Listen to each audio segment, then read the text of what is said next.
Hey, you wild thing. Are you a CEO or are you in the process of becoming a CEO? Here's my belief. My belief is that when you start a business, you by default are the CEO. A lot of people who are new to entrepreneurship think that the beginning of starting a business is they're just the business owner or the operator, which is true in most cases. But you're also the CEO. You're the CFO, you're the COO, and you operate the mailroom. But in order to get out of this position of being the person who does literally everything, you need to learn how to not only become the CEO, but develop the CEO mindset. And with minimal notes today, I am going to talk to you mostly about a story of what it was like for me to become the CEO, but what it really takes for you to be able to make executive decisions to grow your business. And I have some really crazy stories to tell you. So let's just jump right in. The thing about being a CEO, and my wild take, is that it almost seems like the role in the company that has the most responsibility because you're the visionary. You have this, you've created this concept, whether it's a product or a service, because you genuinely believe it's going to solve a problem. It's going to help people save time or money or something in between. And yet you have to be the person who now puts on this hat to be able to financially sustain the business, because the point of going into business is to make money, correct? Yes. And to hopefully create impact and to employ people and to create a sustainable growing business. When I first started my first agency called Onboardly, this was back in 2012. Remember, I was 8 months pregnant with my son, Max. I did not know that going into the role of the chief executive officer meant that I was absorbing everything. Like the thing about this role, it's the thing that connects everybody, every department, and everything.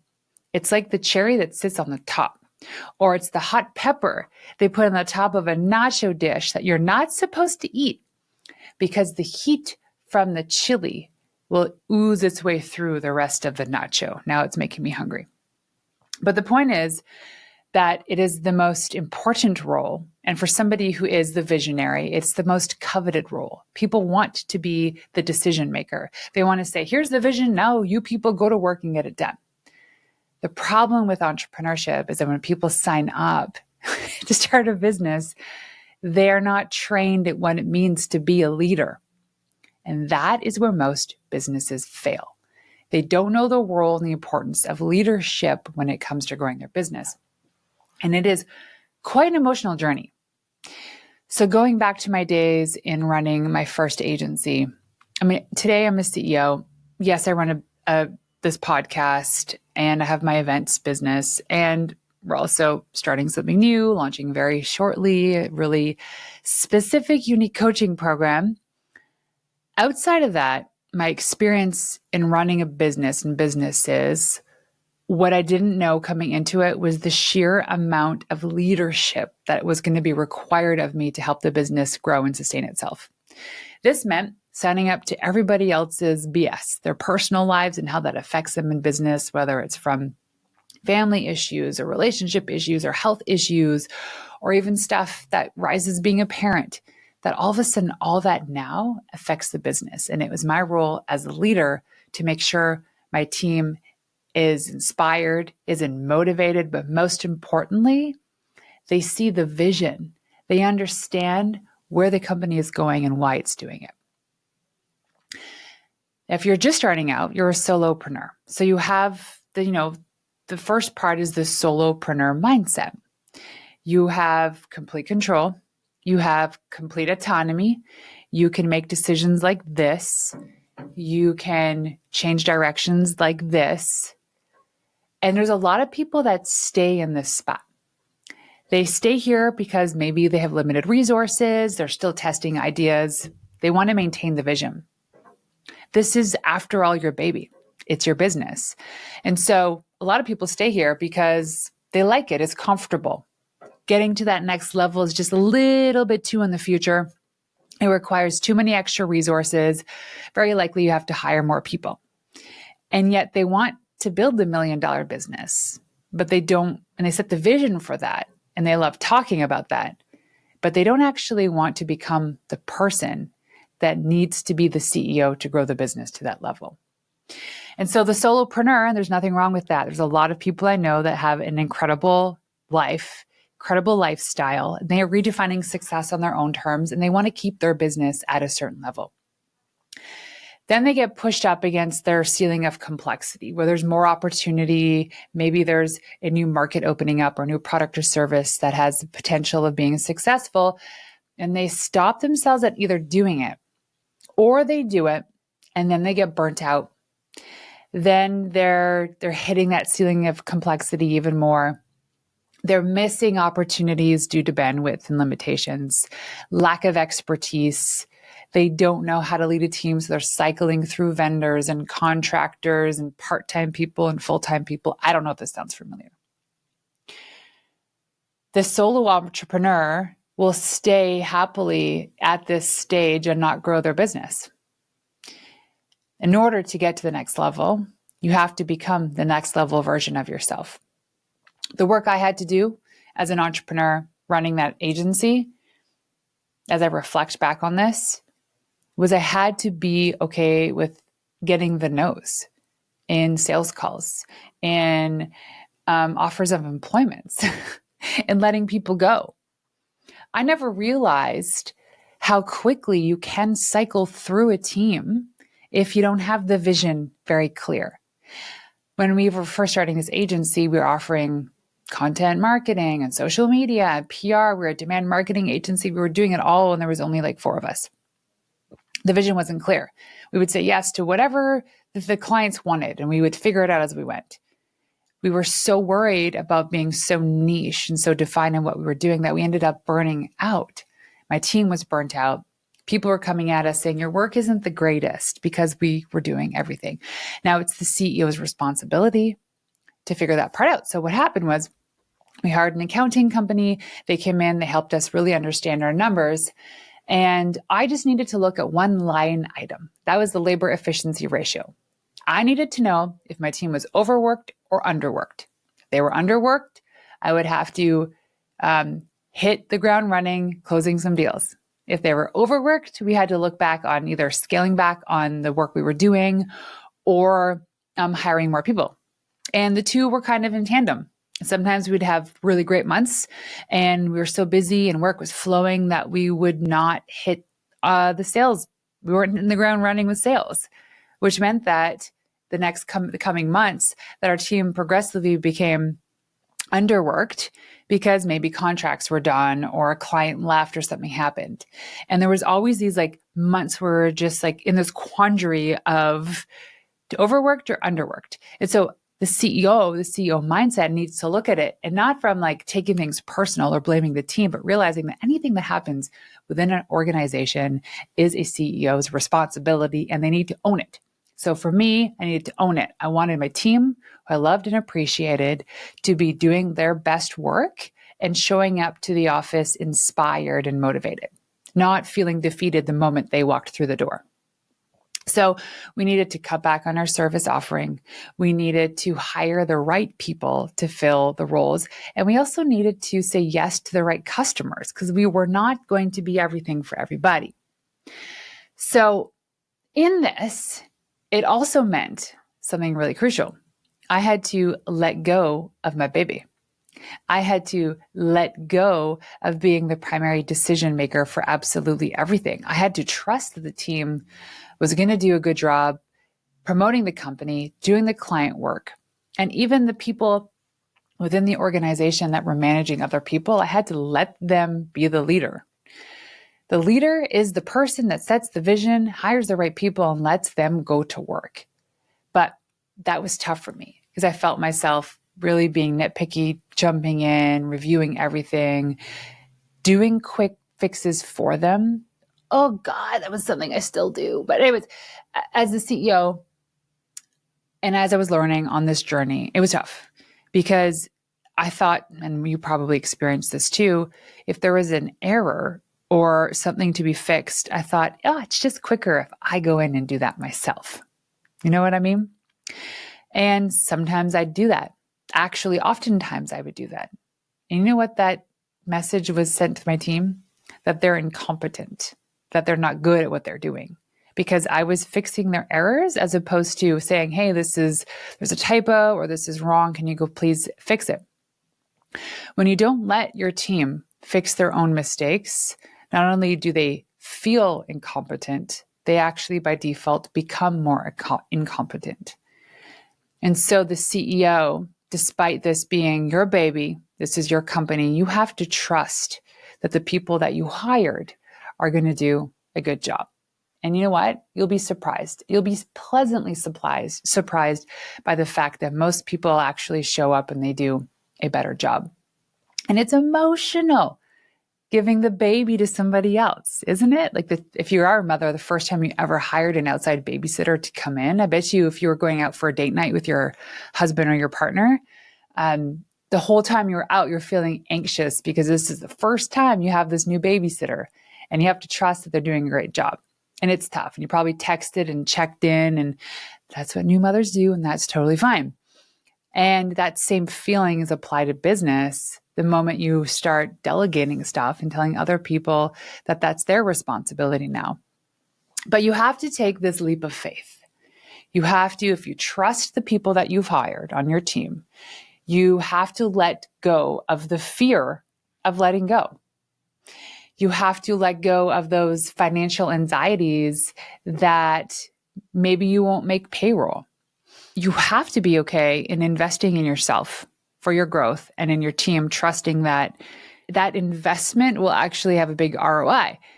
There was a time in my last agency that I had over $100,000 of cash in my bank, and my accountant basically said, you need to spend this money or else you're going to be taxed on the profits. And I realized that I was just so worried about not closing more deals or clients quitting that I just felt more comfort in holding on to that cash as opposed to reinvesting it into the business. The moment that we actually started to grow was when we had great financial advice. And by the way, you should talk to your accountant or lawyer about all this stuff because I am only using this as an example because I am not an expert. And we reinvested into the business was when it grew. We hired the copywriter. We hired the designer. We essentially took more tasks off of our plate to allow ourselves to focus on the things that we do well. The other thing is growing pains. So there's a common emotional hurdles like the perfectionism and the micromanaging and the communicating your vision effectively. I remember when I first started training some of the interns that came into the office, we had for the first couple of weeks, we had a detailed task list of the stuff that they needed to do. And we would explain it to them and they would check things off. And then they'd come to me at the end of the day saying, here's everything that I've done. And this is what it looks like, which I think, in the time that was great for us. That worked for us. The problem is that I had a hard time letting go of that being how I lead. So instead of over time just trusting that they're going to do the work, I still ask them to check in and show me what they checked off their task list. Again, this is making them feel incompetent. And I didn't trust myself as the leader, as the CEO, to know that they can just go and do it themselves. And they did, and they always did a better job. The first major mistake that a teammate made, I remember this, on our blog, because we used to have a pretty good blog. They had used a photo from a stock photo company without paying for it. And whether or not they knew they were doing this, or maybe they didn't think they'd get caught, they did. And in the end, we were charged $2,000. They said, just pay for the image and then we'll call it a day. And, back then, $2,000 was a lot of money in the business. And I was so upset by it. So here's what happens when these mistakes happen, because you're not going to train on the thing that you're not going to always anticipate the worst case scenario and write all these playbooks about what to do in these worst case scenarios. Sometimes you just have to go through them.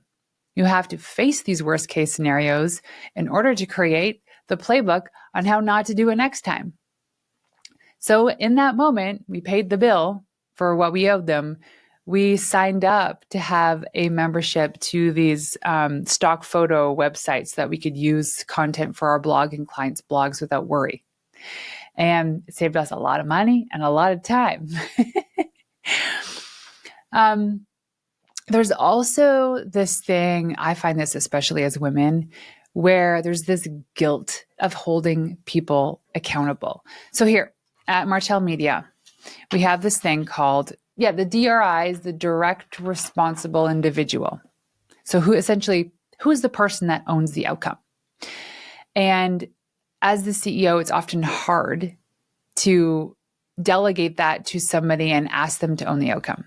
And I've learned this the hard way. Sometimes, especially with Betty, our house manager, when I talk with her, for instance, our dog, we're training our dog.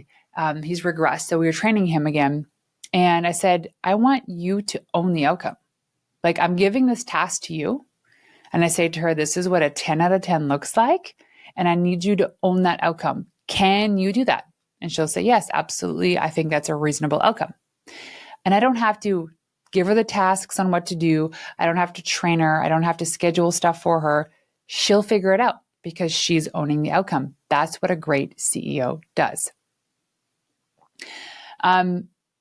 The one thing that was the most complicating for me as a CEO on this emotional journey was the emotions involved in managing people.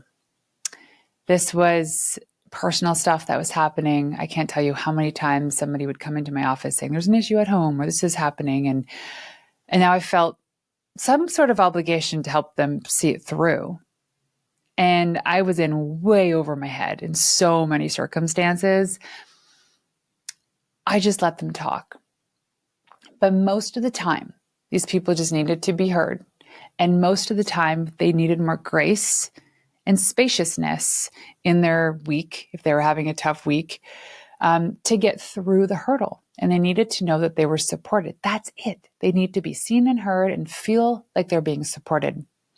We set clear expectations, and I learned to delegate effectively. The clear expectations were this. One thing was we had a no vacation policy because we were a small team of 12. What that meant was you can take vacation when you want. The only rule was that any extended vacation, you need to work with other people from the team to make sure there's no overlapping weeks. Like Bobby, Sue, and John can't take the same 1 week vacation in the summertime. So, and it worked out really well because the team would kind of go at it. They would share their calendars and like, we want this week, we want this weekend. But setting those expectations and setting the boundaries of when you expect them to be working, when you expect them to be available online, on Slack, lay down the framework. And it does not have to be complicated. And just say, for instance, I have a rule with my team. If it's an emergency, you call. If it's urgent, you text. Anything else is through Voxer, and anything else is through email. And I Voxer with my team all the time. People that are supporting me in the business, at the event, my assistants, my producer, like all the people. We talk over WhatsApp or Voxer. So you have to set those expectations. And you also have to be the one to follow those. So you're creating the systems, you have to document everything because the more you document, the easier it is to train people, but it's also easier to set the standards within your organization. This is what the CEO does. Set the vision, set the standards. Hire the right people, lead the right people, then you have a well-oiled machine. You need to embrace yourself as the CEO. You need to embrace the role as the CEO, however big your business is. You need to celebrate others' success. You need to create benchmarks and goals as a team. You need to find the joy in unexpected places. You need to redefine success on your own terms. How are you going to achieve success as a business? By leading your team. It is so liberating when you can focus on the stuff that you do best, knowing that a great team has your back and a great team is built by a great leader. Being a CEO is extremely emotional, but when people show up to work for you, they look to you as the leader who's going to help them through the tough spots in business and in life. That is the role you have as an entrepreneur and as a CEO. If you have any questions about this or want to share your experience, please direct message me on Instagram, Renee_Warren. Or if you want to come meet me in person, if you're a listener, you know on June 12th in Kelowna, BC, I am hosting the Pink Skirt Project. It is going to be an incredible room of over 300 female entrepreneurs with great speakers like my husband, Dan Martell, Lori Harder, Jen Gottlieb, Kirsten Mark. Some surprise guests we're still dropping. So go check it out, thepinkskirtproject.com. And if you're a CEO, hat tip to you, sister. Until next time, ladies, peace out.